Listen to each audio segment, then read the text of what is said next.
Hi guys, Arthur here from Homeowner DIY. Guys, this is your quick tip of the week. So what I've found over the years is when it comes to an undermount sink, so this is an undermount where it comes up from the bottom, so you have the countertop that goes all the way around. A drop-in has a lip on the outside and then you drop it in.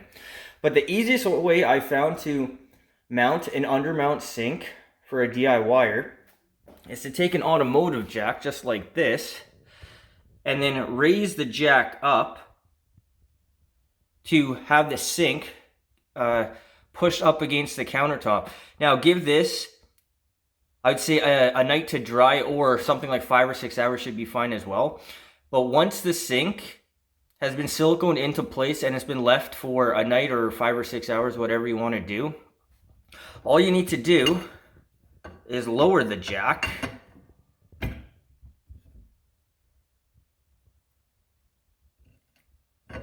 and the sink will be sticking to the countertop. Now, the great thing about this approach is that if you do automotive work, you already have a jack, so you don't have to do anything.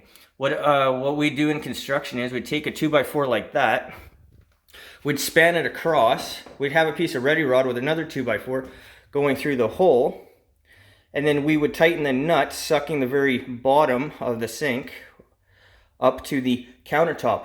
Now, how many people want to make a jig and keep it forever for once or twice that they may do a undermount sink install? But by using an automotive jack, you're using something you already have. This will allow you to mount the sink on your own without any issues. Guys, that is your quick tip of the week.